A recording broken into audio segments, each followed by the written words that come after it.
Praise the lord. Journey with Jesus week 14 వీక్షిస్తున్న మీ అందరికీ మన ప్రభు అయిన యేసుక్రీస్తు వారి నామములో వందనాలు తెలియజేస్తూ ఉన్నాను. పోయిన 2 వారాలుగా వీడియో అప్లోడ్ చేయలేకపోయాను కొన్ని పనులు ఉండడం వల్ల.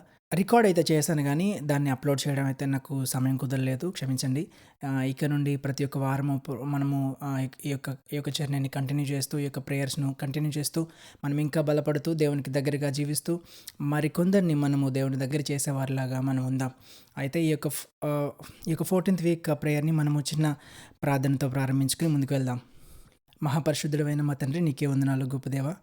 మమ్మల్ని ఇంతవరకు కాచి నీ యొక్క అద్భుతమైన రెక్కల కింద మమ్మల్ని భద్రపరుస్తున్నందుకు, అనేకమైన అపాయముల నుండి ప్రభువైన మమ్మల్ని దినదినము నీ యొక్క రెక్కలతో కాపాడి మమ్మల్ని భద్రపరుస్తున్నందుకు నీకే వందనాలు. అపాయం ఏమి రాకుండా ప్రభా మమ్మల్ని ఈ యొక్క లోకంలో ఇంకనూ ప్రభానైనా సజీవులుగా ఉంచినందుకు నీకే వందనాలు. నీకే మహిమ నాయన. మేమేమి ఇచ్చిన రుణం తీర్చలేము, ఏమాత్రం అర్హులము, ఏమాత్రము యోగ్యులము కానప్పటికీ నీ యొక్క విలువైన ఉచితమైన కృపను బట్టి మాత్రమే మేము జీవిస్తున్నాము. నీ యొక్క రక్షణ భాగ్యము వలన మాత్రమే ప్రభానైనా మా జీవనం కొనసాగిస్తున్నాము. నైనా నువ్వు మా పట్ల చూపిస్తున్న కరుణకై, కృపకై నీకే వందనాలు, స్తోత్రాలు. ఈ యొక్క జర్నీ విత్ జీసస్ ఈ యొక్క పరిచర్య ద్వారా అనేక మందికి ఆశీర్వకరంగా ఉండడానికి నేను చేస్తున్న ఈ యొక్క కొద్ది సేవను ప్రభానైనా ఇంకను అభివృద్ధి పరిచి ప్రభానైనా నాలో ఏమైనా తప్పులుంటే సరి చేసుకుని ప్రభానైనా అనేక మందిని నీ వైపు నడిపించడానికి, అనేక మందికి నీ యొక్క రక్షణ భాగ్యమును కలిగించే ఒక పాత్రగా నన్ను వాడుకోండి తండ్రి. ఈ యొక్క పరిచర్యలో పాల్గొంటున్న, వీక్షిస్తున్న ప్రతి ఒక్క బిడ్డని మీరు నేను ఇప్పుడే జ్ఞాపకం చేసుకుని దీవించండి, ఆశీర్వదించండి. ఇంకనూ ప్రతి ఒక్కరూ మా ఆత్మలను సరి చేసుకుంటూ ప్రభానైనా మా యొక్క హృదయాలను స్థిరపరచుకుని నేను నీకు దగ్గరైన జీవితాన్ని మేమందరూ జీవించడానికి సహాయం దయచేయండి. ఈ యొక్క పరిచర్య ద్వారా అనేక మందికి ఆశీర్వకరంగా ఉండడానికి సహాయం దయచేయండి. ప్రభానైనా నీతి కార్యములు ప్రభానైనా గుడ్ వర్క్స్ చేసే బిడ్డలుగా మమ్మల్ని అందరినీ దీవించి ఆశీర్వదించండి.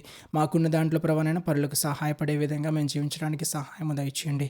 కృపచేత నింపండి, మమ్మల్ని ఇంకనూ నీ యొక్క ఆత్మతో నింపి బలపరచండి. ఈ యొక్క కార్యక్రమం అంతం వరకు ప్రభా మీరుండి మీ ఆత్మతో నన్ను నడిపించి, నీ యొక్క శక్తితో మమ్మల్ని ముందుకు నడిపించి కేవలం నీకు మాత్రమే మహిమ, ఘనత, ప్రభావములు చెల్లించుకునేలా సహాయం దయచేయమని నైజుడైన యేసుక్రీస్తు నామములో అడిగి వేడుకొంచున్నాం తండ్రి, ఆమేన్. అందరికీ వందనాలు. ఒక పాట పాడుకుని మనము ముందుకు వెళ్దాం. అసమానుడైన వాడు అవమానపరచుడు నిన్ను, ఓటమి ఎరుగని మన దేవుడు ఓడిపోనివ్వడు నిన్ను, ఘనకార్యాలను నీకై చేసినవాడు కష్టకాలమందు నీ చెయ్యి విడుచున్నా. ఈ యొక్క పాట పాడుకుని చుండగా అందరం కూడా ఈ యొక్క పాటను పాడుకుంటూ దేవుని నామాన్ని మహిమపరుచుకుందాం.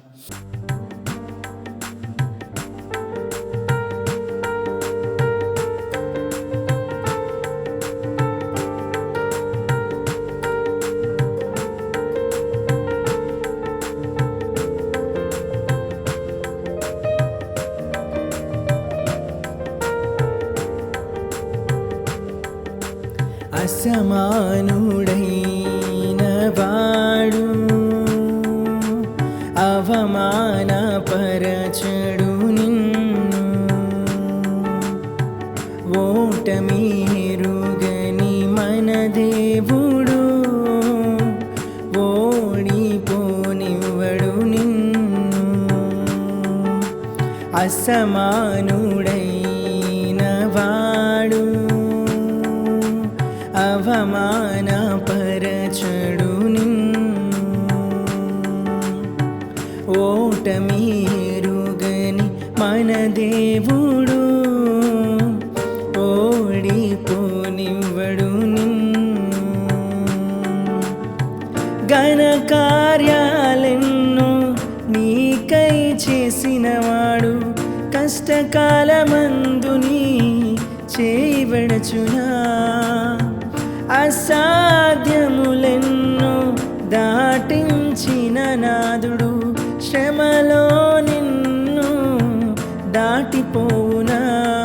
సియోను దేవుడే నిన్ను సిగ్గుపడనివ్వడు, కనికరాపూర్ణుడే నీ కన్నీరు తుడుచు.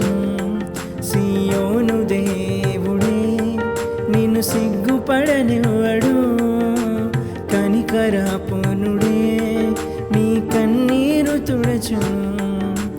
అసమానుడైన వాడు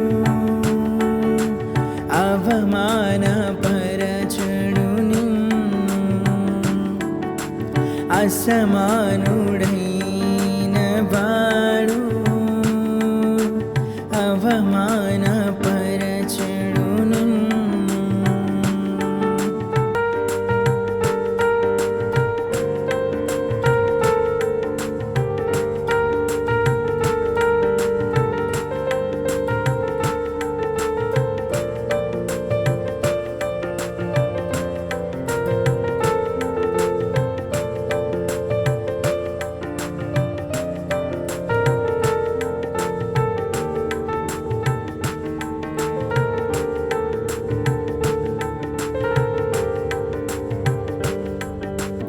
అగ్నిగుండములో నెట్టివేసిన సింహాల నోటికి నిన్ను అప్పగించిన శత్రువే నీ స్తుతి చూచి అతిశయపడుచున్నా సింహాల నీ ఎదుటే మృంగివేయ నిలచిన నాకేల శ్రమలంటూ కృంగిపోకుమా తేరి చూడు యేసుని అగ్నిలో నిలిచెను నీకై నాకేల శ్రమలంటూ కృంగిపోకుమా తేరి చూడు యేసుని అగ్నిలో నిలిచెను నీకై శత్రువు చేతికి నిన్ను అప్పగించడు శత్రువు చేతికి నిన్ను అప్పగించడు సియోను దేవుడే నిన్ను సిగ్గుపడనివ్వడు కనికరపూర్ణుడే నీ కన్నీరు తుడచును సియోను దేవుడే నిన్ను సిగ్గుపడనివ్వడు కనికరపూర్ణుడే నీ కన్నీరు తుడచును అసమానుడైన వాడు అవమానపరచడు నిన్ను ఓటమేరుగని మన దేవుడు ఓడిపోనివ్వడు నిన్ను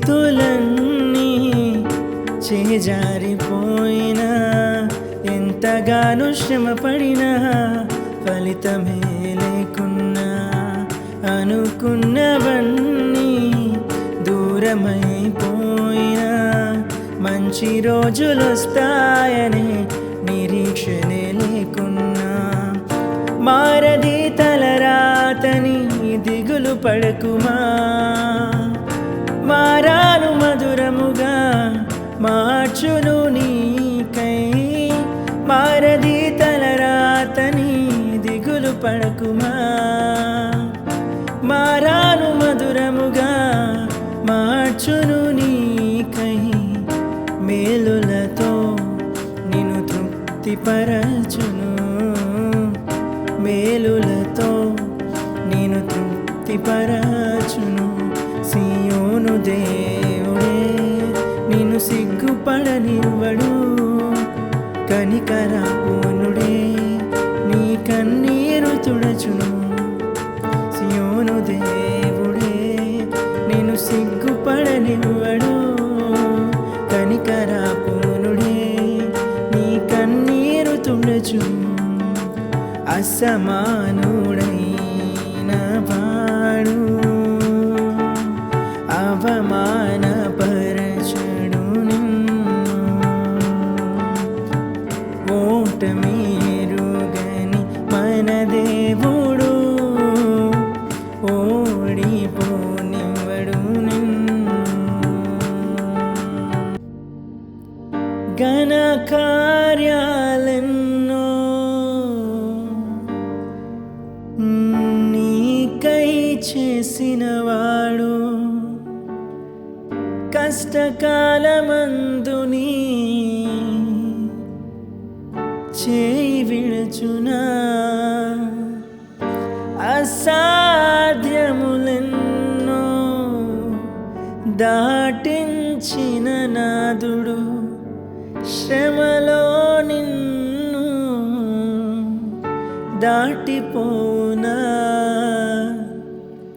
సియోను దేవుడే నిన్ను సిగ్గుపడనివ్వడు కనికరపూర్ణుడే నీ కన్నీరు తుడచును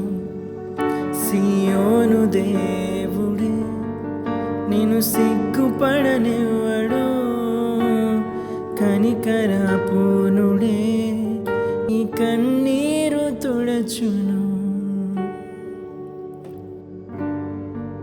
మన కన్నీరు తుడిచే యేసయ్య, మన కష్టముల నుండి మనం విడిపించే యేసయ్య మనకి ఎప్పుడు కూడా తోడున్నాడు. అసమానుడైన వాడు, మనలను అవమానపరచడు.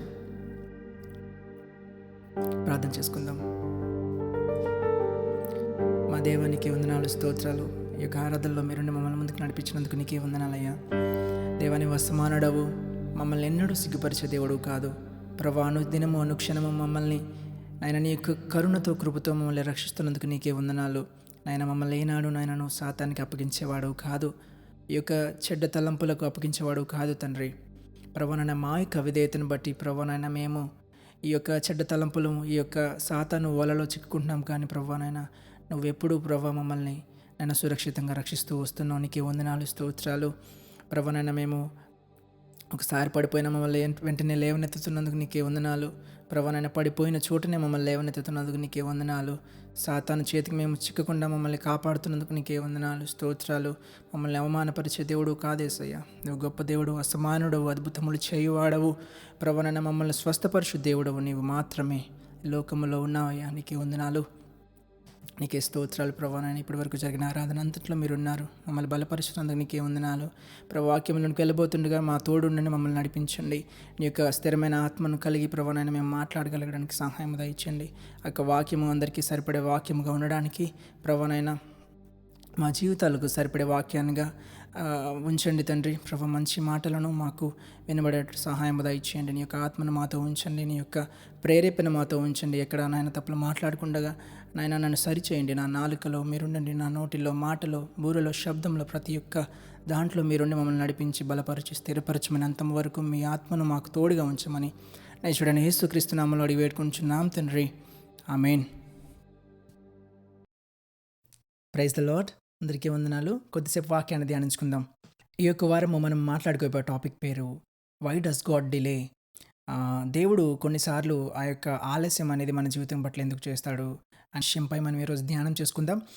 అయితే ప్రతి ఒక్కరి జీవితంలో ఏదో ఒక పాయింట్లో దేవుణ్ణి ఈ క్వశ్చన్ అడిగి ఉంటాం. ఏదో ఒక పాయింట్లో అందరూ మనలో చాలామంది ఫేస్ చేసిన విశ్వాసులు అందరూ చాలామంది ఏదో ఒక క్షణంలో దేవుణ్ణి ఈ యొక్క ప్రశ్న అడుగుంటాం. God why is this taking so long? ఎందుకు నా జీవితంలో ఈ యొక్క కార్యం అనేది ఎంత ఆలస్యం అవుతుంది? ప్రార్థిస్తున్నాను, నిరీక్షణ కలిగి ఉన్నాను, కానీ ఎందుకు ఇంకా ఆలస్యం అవుతుంది? నా జీవితంలో ఈ యొక్క కార్యం అనేది ఎందుకు పొందుకోలేకపోతున్నాను? మిగతా వాళ్ళకి చూస్తే ఆ యొక్క పని మాత్రం చాలా సులభంగా అయిపోతుంది. మిగతా వాళ్ళకి మాత్రం ఆ యొక్క విషయంలో వారికి సక్సెస్ అనేది చాలా ఈజీగా వస్తుంది. కానీ నా జీవితంలో ఎందుకు ఈ యొక్క పని ప్రార్థన చేస్తున్నా, నిరీక్షణ కలిగి ఉన్నా ఎందుకు ఆలస్యం అవుతుందని మన జీవితంలో ప్రతి ఒక్కరూ కూడా ఈ యొక్క ప్రశ్న అనేది మన మనసులో అనుకుని ఉంటాం. దేవుణ్ణి ప్రశ్నించిన రోజు అనేది ఒకటి ఉండే ఉంటుంది. అయితే ఇలాంటి స్థితుల్లో దేవుడు ఆలస్యం చేస్తున్నాడంటే మన జీవితం పట్ల దేవునికి ఉన్న యొక్క చిత్తం ఏమిటి అనేది మనం ఈరోజు బైబిల్లో జరిగిన ఒక సంఘటన ద్వారా మనము దేవుడు ఆ యొక్క ఆలస్యం వెనుక ఎలాంటి ప్లాన్ అనేది దేవుడు వేస్తున్నాడు, ఎలాంటి మర్మం అనేది దేవునికి కలిగి ఉన్నదో మనం ఈరోజు ధ్యానం చేసుకుందాం. అయితే మనము ఇజ్రాయేల్ ప్రజలను మనము జ్ఞాపకం చేసుకుంటే వారు ఐగుప్తు దేశంలో 430 సంవత్సరాలు వారు ఐగుప్తు దేశంలో బందీలుగా ఉన్నప్పుడు వారు ఆ యొక్క బంధకంలో ఐగుప్తు ఫరో రాజుల క్రింద వారు 400 సంవత్సరాలు పైగానే వారు బానిసలుగా జీవిస్తూ ఉండేవారు అనమాట. వారు అక్కడ బానిసలుగా ఉంటూ ఆ యొక్క ఇటుకలు అనేది తయారు చేస్తూ వారికి బానిసలుగా ఉంటూ ఉండేవారు అనమాట. ఫరో రాజుల క్రింద వారు బానిసలుగా పనిచేయడం, ఇటుకలు తయారు చేసి వాళ్ళకి ఇవ్వడం, వారు ఆ యొక్క బానిసలుగా చేస్తూ ఉండేవారు అనమాట. అయితే ఇట్లా చేస్తున్నప్పుడు ఆ యొక్క ఇజ్రాయేల్ ప్రజలు దేవునికి మొరపెట్టుకున్నప్పుడు, అంగలార్చుకున్నప్పుడు దేవుడు వారి యొక్క మొరను ఆలకించి మోషేకు ఆజ్ఞాపించి మోషేను దేవుడు ఎన్నుకుని మోషే ద్వారా ఆ యొక్క ప్రజలందరినీ విడిపించి ఐగుప్తు దేశం నుండి విడిపించి కనాను దేశమునకు అనగా ప్రామిస్ ల్యాండ్ వాగ్దాన దేశానికి వారందరినీ నడిపించాలని మోషేను ఎన్నుకుని మోషేని పంపించి నువ్వు ఫరో రాజుతో మాట్లాడి నీ యొక్క ప్రజలను విడిపించి తీసుకుని వెళ్ళు, నేను నీకు సహాయంగా ఉంటానని చెప్పినప్పుడు ఆ మోషే ఫరో రాజు వద్దకు వెళ్ళి ఆ యొక్క మాట్లాడడం, తర్వాత ఫరో ఆ యొక్క మోషే మాటను తిరస్కరించినప్పుడు దేవుడు యొక్క 10 తెగుళ్లను పంపించి ఫరో మనసుని మార్చడం, ఇజ్రాయెల్ ప్రజలు ఆ యొక్క ఐగుప్తు దేశాన్ని విడిచి కనాను దేశాన్ని గుండా వెళ్తూ ఉంటారనమాట. అయితే ఇక్కడ మనం ప్రత్యేకంగా జ్ఞాపకం చేసుకోవాల్సింది ఏంటంటే ఇజ్రాయెల్ ప్రజలు ఐగుప్తు దేశం నుండి కనాను దేశమునకు వెళ్ళడానికి వారు నిదానంగా నడుచుకుంటూ వెళ్తే కేవలం 3-11 రోజుల సమయంలో వారు చేరుకోగలిగే ఆ యొక్క డిస్టెన్స్ అనమాట. కానీ దేవుడు మాత్రం వారిని ఆ యొక్క మార్గము గుండా తీసుకువెళ్ళకుండా, 11 రోజుల్లో వెళ్ళే మార్గము గుండా తీసుకువెళ్ళకుండా వారిని 40 సంవత్సరాలు అరణ్యము గుండా ఆ యొక్క ప్రయాణంలో నడిపించాడనమాట. అయితే నేను ఈ యొక్క సంఘటనలో నేను 3 క్వశ్చన్స్ కోసం నేను మాట్లాడాలనుకుంటున్నాను. ఆ 3 క్వశ్చన్స్కి ఆన్సర్స్ని మనము వాక్యములోనే ఆ యొక్క నిర్గమాకాండములోనే మనం చూస్తూ మన జీవితంలో కూడా ఆ సేమ్ క్వశ్చన్స్ మన జీవితంలో కూడా సేమ్ డౌట్స్ మనం కూడా దేవుణ్ణి అడుగుతూ ఉంటాం. ఆలస్యం వెనుకాలున్న ఆ యొక్క మర్మం ఏంటో మనం ఈరోజు తెలుసుకోవడానికి ప్రయత్నిద్దాం. మొదటిది ఏంటంటే 11 రోజుల్లో వెళ్ళవలసిన ఆ యొక్క ప్రయాణం అనేది దేవుడు 40 సంవత్సరాలు ఎందుకు వారిని నడిపించాడు, అరణ్యము గుండా అనేకమైన ఆటంకాల గుండా దేవుడు వారిని ఎందుకు నడిపించాడు అనేది మొదటి ప్రశ్న. రెండవ ప్రశ్న ఏమిటంటే ఎప్పుడైతే ఇజ్రాయెల్ ప్రజలంతా ఐగుప్తు దేశం నుండి విడిచిపెట్టి వారికి ఉన్న మందులను, వారికి ఉన్న ప్రతి ఒక్కటి, వారికి ఉన్న పిల్లలను, వారికి ఉన్నంత సర్వమంతయు వారు మూట కట్టుకుని వెళ్ళిపోతూ ఉండగా వారికి ముందుగా ఎర్ర సముద్రం అడ్డొస్తుంది. వారు వెనకాల నుండి వచ్చినప్పుడేమో ఐగుప్తు దేశాన్ని విడిచిపెట్టి వస్తున్న ఆ యొక్క మార్గంలో వెళ్ళవలసిన మార్గంలో వెళ్తే వాళ్ళు 11 రోజులు వెళ్ళిపోతారు. కానీ దేవుడు చూపించిన ఈ యొక్క మార్గాన్ని, దేవుడిచ్చిన మ్యాప్ గుండా వెళ్తుంటే వారికి ముందుగా ఎర్ర సముద్రం అడ్డుగా ఉంది. వెనక్కి వెళ్తే ఫరో రాజు. అయితే అప్పుడేమైంది, ఫరో రాజు తన రథాలను, తన గుర్రాలను, ఆ యొక్క తన ఆర్మీని అంతటిని, తన సైన్యాన్ని అంతటిని వేసుకుని వీరిని పట్టుకోవడానికి వస్తున్నాడు అనమాట. అయితే దేవుడు ఐగుప్తు దేశం నుండి ఇజ్రాయెల్ ప్రజలందరినీ రక్షించినప్పుడు తనే కదా రక్షించింది. అలాంటప్పుడు ఆ యొక్క ఎర్ర సముద్రం దగ్గర వారు ఆ యొక్క సిచ్యువేషన్లో, ఆ యొక్క ప్లేస్లో స్టక్ అయిపోవడానికి గల కారణం ఏమిటి? ఇజ్రాయెల్ ప్రజలు అనుకుంటున్నారు మేము ఇక్కడ ట్రాప్ అయిపోయాము, మేము ఇక్కడ అయిపోయాము, ఇంతటితో అయిపోయామని చాలామంది అక్కడ భావించి ఉన్నారు.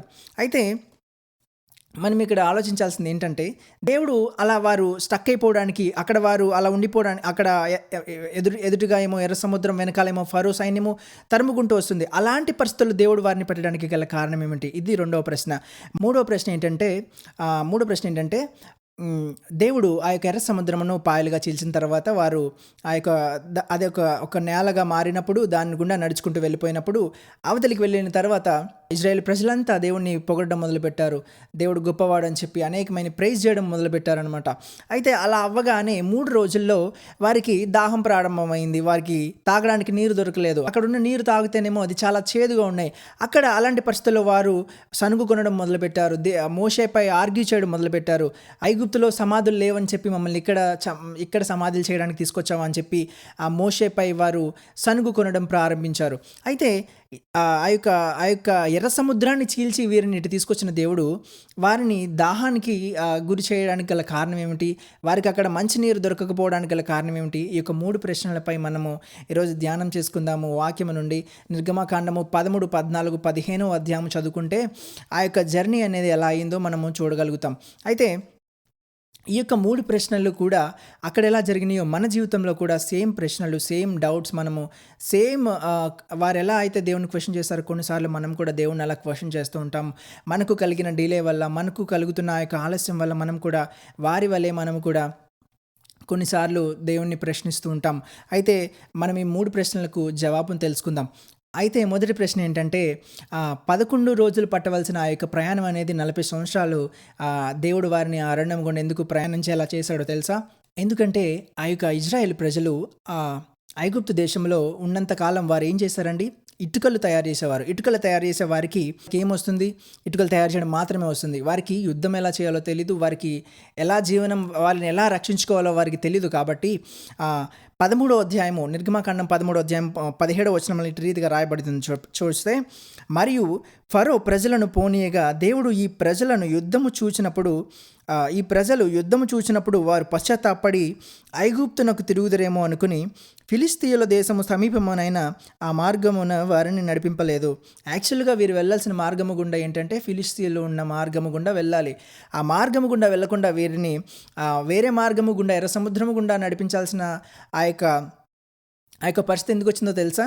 ఒకవేళ వారు యుద్ధం చేయాల్సిన పరిస్థితి వస్తే వారు పశ్చాత్తాపపడి వెనక్కి తిరిగి వెళ్ళిపోతారు. ఎందుకంటే వారికి ఇటుకలు చేయడం మాత్రమే వచ్చు, యుద్ధం చేయడం రాదు. ఫిలిష్తీయులు గాని వేరే గోత్రాలు, వేరే రాజులతో యుద్ధం చేయాలంటే వారు పశ్చాత్తాపపడి అక్కడి నుంచి పారిపోయి వెనక్కి ఐగుప్తు దేశానికి వెళ్ళిపోతారని చెప్పి వారిని ఆ యొక్క 40 సంవత్సరాల ప్రయాణం గుండా వారికి ఆ యొక్క యుద్ధం చేయడం నేర్పించాలని, దేవునిపై ఆధారపడడం నేర్పించాలని, ఆ యొక్క ప్లానింగ్ చేయడం నేర్పించాలని దేవుడు ఆ యొక్క 40 సంవత్సరాలు వారిని ఆ అరణ్యం గుండా ప్రయాణించడానికి వారిని అలా నడిపించాడనమాట. మీరు గమనించినట్లయితే వారు ప్రయాణం మొదలుపెట్టినప్పుడు, ఐగుప్తు దేశంలో వారు ప్రయాణం మొదలెట్టినప్పుడు వారికి ఇటుకలు చేయడం మాత్రమే వచ్చు. కానీ వారు ఎప్పుడైతే ఆ 40 సంవత్సరాలు దాటిన తర్వాత కనాను దేశమును స్వతంత్రపరుచుకున్నారో, కనాను దేశమును స్వాధీనపరుచుకున్నారో, వారు అప్పుడు ఎలా ఉన్నారండి? యుద్ధ వీరుల్లా ఉన్నారు. ఆ యొక్క మంచి ప్లానింగ్ వేసేలాగా యుద్ధ వీరుల్లాగా మారారనమాట. ఆ యొక్క ప్రయాణం అంతట్లో కూడా దేవుడు వారిని యుద్ధ వీరులుగా తయారు చేసి వారిని ఎక్విప్ చేశాడనమాట. అలాగే మన జీవితంలో కూడా కొన్నిసార్లు వేరే వాళ్ళకి చూస్తే ఆ యొక్క కార్యం అనేది చాలా సింపుల్గా అవుతూ ఉంటుంది, మనకి మాత్రం చాలా కష్టమవుతూ ఉంటుంది. మనం విశ్వాసం చూపిన, నిరీక్షణ చూపిన మనకు ఆ యొక్క కార్యం అనేది మన జీవితంలో కూడా అలాగే లేట్ అవుతూ ఉంటుంది. కానీ దాని వెనకాల ఉన్న కారణం ఏమిటో తెలుసా? ఆ యొక్క స్థితిని ఒకవేళ దేవుడు నీకు ఇస్తే దాన్ని నువ్వు నిలబెట్టుకోగలవా, దానిపై నువ్వు నిలబడగలవా అని నిన్ను ఆ యొక్క ప్రయాణం అంతట్లో నిన్ను ఎక్విప్ చేస్తూ ఉంటాడు. దేవుడు నిన్ను స్థిరపరుస్తూ ఉంటాడు. నిన్ను ఆ యొక్క స్థితికి తగ్గట్టు నిన్ను మారుస్తూ ఉంటాడు. ఆ డిలే వెనుక దేవుని ఆ యొక్క అర్థం ఏమిటంటే మనలందరినీ అలాంటి పరిస్థితిని నువ్వు ఎదుర్కొనేలాగా దేవుడు నిన్ను సిద్ధపరుస్తూ ఉంటాడు. అయితే దేవుడు ఏదైనా చేయగలడు, దేవుడికి అసాధ్యమైనది ఏది లేదు. కానీ ఆ స్థితిని నీకు ఇస్తే నువ్వు నిలబడగలవా? ఆ యొక్క స్థానం నీకు ఇస్తే ఆ స్థానంలో నువ్వు నిలబడగలవా అనేదే ప్రశ్న. అందుకనే దేవుడు ఈ ప్రయాణము గుండా ఈ 40 సంవత్సరాలు వారిని ఎలా నడిపించాడో ఆ ప్రయాణము మన జీవితంలో కూడా అలాగే ఆలస్యమైన ప్రయాణంలో కూడా మనలను ఎక్విప్ చేస్తూ ఉంటాడనమాట. దేవుడు ఆలస్యమైందని మనము నిరాశపడకుండా ఆ యొక్క ప్రయాణంలో దేవుడిపై నిరీక్షణ ఉంచాలి.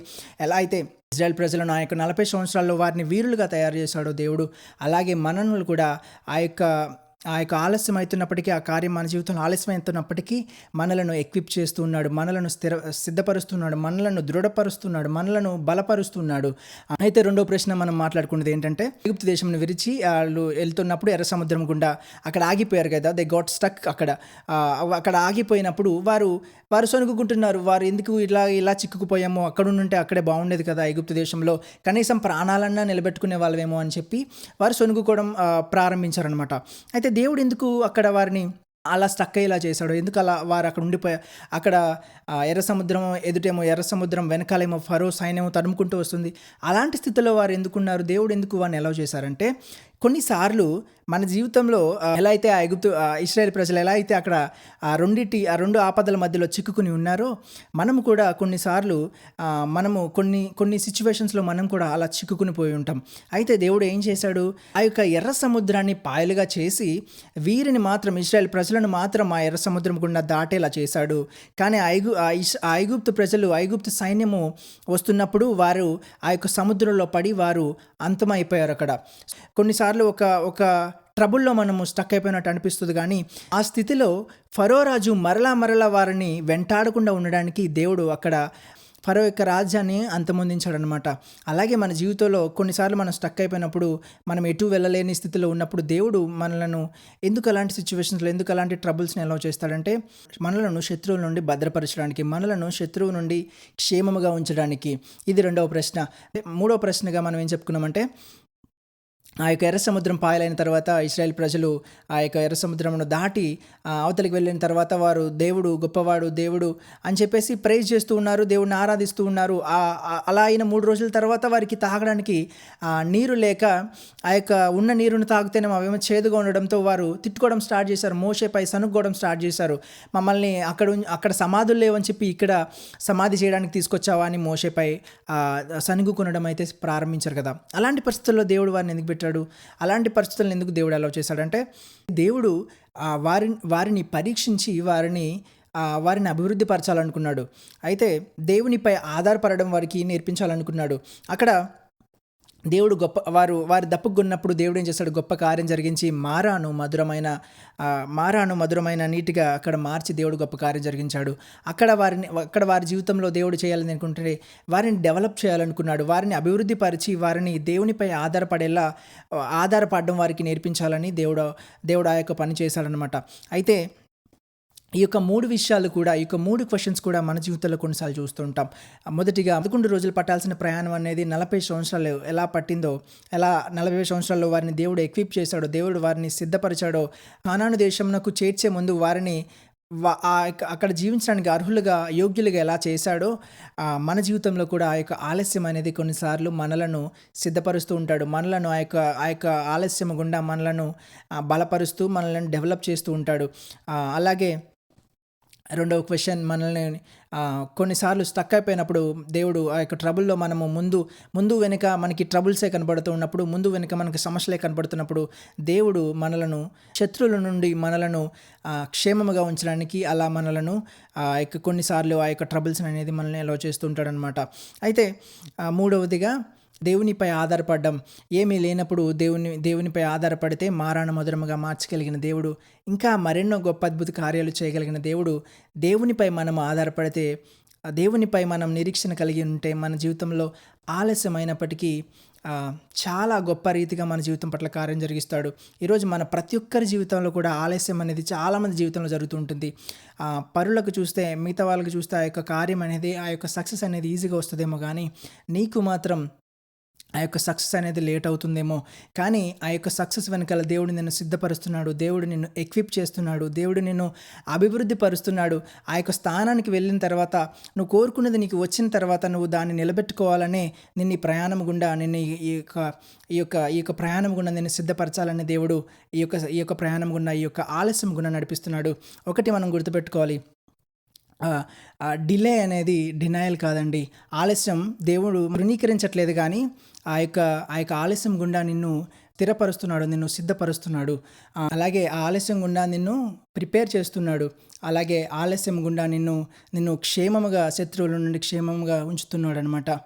యెషయా గ్రంథము 40వ అధ్యాయము 31వ వచనంలో ఇటు రీతిగా రాయబడుతుంది: యెహోవా కొరకు ఎదురు చూచువారు నూతన బలము పొందుదురు, వారు పక్షిరాజు వలె రెక్కలు చాపి పైకెగురుదురు. యెహోవా కొరకు ఎవరైతే ఎదురు చూస్తారో వారు నూతన బలము పొందుకుందరంట. వేచి చూచే ఆ యొక్క శక్తి, బలము మనకు ఉండాలి. వేచి చూచే ఆ యొక్క దేవునిపై విశ్వాసం మనకు ఉండాలి. ఆలస్యమైనా సరే దేవుడు ఒకరోజు గొప్ప కార్యం జరిగిస్తాడని, ఈ యొక్క ప్రయాణం గుండా, ఈ యొక్క ఆలస్యం గుండా మనలను సిద్ధపరుస్తున్నాడని మాత్రమే మనం గుర్తుపెట్టుకోవాలి. ఆ యొక్క ప్రయాణంలో దేవుణ్ణి మనం విడిచిపెట్టిన వారమైతే విడువబడతాం, అది జ్ఞాపకం చేసుకోవాలి. ఈ యొక్క ప్రయాణం గుండా దేవుడు మనలను సిద్ధపరుస్తున్నాడని ఆ యొక్క నిరీక్షణ కలిగి, విశ్వాసం కలిగి, ఒకరోజు దేవుడు మనకు గొప్ప కార్యం జరిగిస్తాడని మాత్రమే మనము దేవునిపై నిరీక్షణ కలిగి ఉండాలి. అటు రీతిగా మనం కూడా ఈ యొక్క ఆలస్యమైన ప్రయాణంలో కొన్ని విషయాల్లో మనకు ఆలస్యం అవుతుందేమో, ఆలస్యం అయినప్పటికీ దేవుడు దాని వెనకాల ఒక ప్లాన్ అనేది మన కొరకు ఉంచి ఉన్నాడు. ఈ యొక్క ప్రయాణంలో మనమంతా కూడా ఆలస్యమైనప్పటికీ దేవునిపై మాత్రమే నిరీక్షణ ఉంచుతాం. దేవునిపై నిరీక్షణ ఉంచి, దేవునిపై విశ్వసించి మనము నూతన బలము పొందుకుందాం. యెహోవా కొరకు ఎదురు చూచువారు నూతన బలము పొందుకుందరు. మనం కూడా ఆయన కొరకు ఎదురు చూచి, ఆలస్యమైనప్పటికీ ఎదురు చూస్తూ, విశ్వసిస్తూ, దేవునిపై మాత్రమే నమ్మకం ఉంచి మనము నూతన బలము పొందుకున్న వాళ్ళుగా ఆ యొక్క గొప్ప కార్యాన్ని మనం సాధించిన వారముగా ఉందాము. నీ యొక్క ప్రయాణం అనేది బాగా దూరంగా అనిపించవచ్చు, కానీ దేవుడు దాని వెనకాల నిన్ను బలపరుస్తున్నాడు, నీకు శక్తినిస్తున్నాడు, నీకు కృపనిచ్చి నిన్ను నడిపిస్తున్నాడు. నీ ప్రయాణము బాగా ఆలస్యం అనిపించవచ్చు, బాగా లేట్ అవుతుంది అనిపించవచ్చు, కానీ మనకి దేవుడు దాని వెనకాల గొప్ప మర్మం కలిగి ఉన్నాడు. దేవుడి చిత్తము ఏంటో మనము ఎరుగము గనుక దేవుని చిత్తమును కనిపెట్టి మనము జీవించడానికి మనము ప్రయత్నించాలి. దేవుని చిత్తం వేరు, మనుషుల చిత్తం వేరు. దేవుని తలంపులు వేరు, మనుషుల తలంపులు వేరు. కనుక దేవుని తలంపులు ఎలాంటివో మనము కనిపెట్టి జీవించడానికి మనము ప్రయత్నించాలి. దేవునిపై విశ్వసించాలి. అలా మనం జీవిద్దాం. దేవునిపై విశ్వసించి ముందుకు నడుద్దాం. ఇచ్చిన వాక్యం దేవుడు దీవించును గాక. ఆమేన్. ప్రార్థన చేసుకుందాం. మహాపరిశుద్ధుడా, మా దేవానికి వందనాలు, స్తోత్రాలు. ప్రభా, ఈ యొక్క గొప్ప వాక్యం ద్వారా మాతో మాట్లాడినందుకు నీకే వందనాలు. ఐగుప్తు నుండి ఇశ్రాయేలు ప్రజలను ప్రభా నాన్న 11 రోజుల్లో వెళ్ళవలసిన వారి ప్రయాణము 40 సంవత్సరాలు ఎందుకు తీసుకెళ్ళావో మాకు ఇప్పుడు అర్థమైంది తండ్రి. ప్రభా నాయన వారికి ఆ మార్గము గుండా అనేకమైన విషయాలను నేర్పించావు. అనేకమైన నీపై ఆధారపడడం నేర్పించావు. ప్రభా నాయన వారు నీపై ఎదురు తిరిగినప్పటికీ ప్రభా నాయన వారు నిన్ను నీపై ఆనుకుని ప్రభా నాయన జీవించడం వారికి నేర్పించావు. అలాగే అటు రీతిగానైనా ఈ రోజుల్లో మేము చూస్తున్న ఈ యొక్క డిలే అనేది, ఈ యొక్క ఆలస్యం అనేది మా జీవితంలో కూడా అనేకమైన విషయాల్లో మేము చూస్తూ ఉంటాం. ప్రభా నాయన అనేకమైన రోజుల నుంచి ప్రార్థిస్తున్నప్పటికీ ఆ యొక్క కార్యాన్ని మేము పొందుకోలేకపోతున్నామేమో. ప్రభా నాయన దాని వెనకాల నువ్వు కలిగిన గొప్ప మర్మాన్ని ప్రభా గ్రహించే బిడ్డలుగా మమ్మల్ని చేయండి తండ్రి. ఆలస్యము గుండా మమ్మల్ని బలపరుస్తున్నావు, మమ్మల్ని డెవలప్ చేస్తున్నావు. నీకే వందనాలు. మమ్మల్ని స్థిరపరిచి ప్రభా నాయన మమ్మల్ని ముందుకు నడిపిస్తున్నావు తండ్రి. ఏదో ఒక రోజు గొప్ప కార్యం జరిగించేవాడు తండ్రి. నీకే వందనాలు. ఇంతవరకు ఈ యొక్క వాక్యం ద్వారా మాతో మాట్లాడినందుకు నీకే వందనాలు. ఈ యొక్క ప్రయాణంలో మమ్మల్ని కూడా బలపరచండి తండ్రి. మమ్మల్ని కూడా ప్రభానైనా ఎర్ర సముద్రము లాంటి ఆ యొక్క ఆటంకం వచ్చినప్పుడు ప్రభానైనా మమ్మల్ని భద్రపరుస్తున్నందుకు నీకే వందనాలు. ఎర్ర సముద్రాన్ని పాయలు చేసి ఇశ్రాయేల్ ప్రజలను ఎలా అయితే ముందుకు నడిపించున్నావో మమ్మల్ని కూడా నాయన ముందుకు నడిపిస్తున్నందుకు నీకే వందనాలు. మా యొక్క సమస్యల్లో ఆ సమస్యలను తీసివేసి ప్రభానైనా మమ్మల్ని ముందుకు నడిపిస్తున్నందుకు నీకే వందనాలు. సమస్యలు వచ్చినప్పటికీ ప్రభానైనా ధైర్యంగా వాటిని ఎదిరించడానికి శక్తిని మాకు ఇస్తున్నందుకు నీకే వందనాలు. మమ్మల్ని ఇంకనూ బలపరుస్తున్నందుకు నీకే స్తోత్రాలు ప్రభా. నీకే వందనాలు. ఈ సమస్యల్లో ప్రభానైనా ఈ యొక్క ప్రయాణంలో ప్రభానైనా నిన్ను విడిచిపెట్టకుండా ప్రభానైనా నీ చేయి పట్టుకుని నాయన నిన్ను పట్టుకుని మేము ముందుకు వెళ్ళడానికి నూతన బలం మేము పొందుకోవడానికి సహాయం దయచేయండి. నీపై మాత్రమే మా విశ్వాసం ఉంచి బిడ్డలముగా, నీపై మాత్రమే మా నిరీక్షణ ఉంచే బిడ్డలముగా మేమందరూ ఉండడానికి సహాయం దయచండి. ఈ యొక్క పరిచర్యలో పాల్గొంటున్న ప్రతి ఒక్కరిని దీవించండి, ఆశీర్వదించండి దేవా.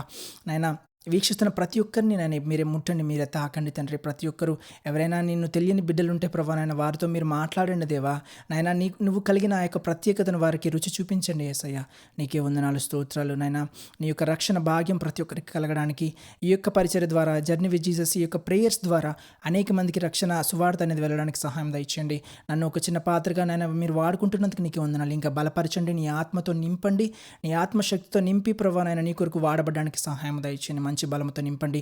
ఈ యొక్క పరిచర్య అనేది ఆగిపోకుండా నేను ప్రతి ఒక్క వారం ముందుకు నడవడానికి సహాయం దయచండి. నేను చేస్తున్న ప్రతి ఒక్క పరిచర్యలో మీ యొక్క తోడు, మీ యొక్క సహాయం ఉంచండి. అంతవరకునైనా మీరే ఉండి మమ్మల్ని నడిపించి బలపరచమని తండ్రి, నేను నీ యొక్క ఆత్మశక్తిని బలమును ప్రతి ఒక్క రోజు ప్రతి ఒక్క దినము మేము కలిగి ఉండడానికి మాకు సహాయం దయచేసి కృపచేత నింపమని నజరుడైన యేసుక్రీస్తు నామములో అడిగి వేడుకుంటున్నాం తండ్రి. ఆమేన్. అందరికీ వందనాలు.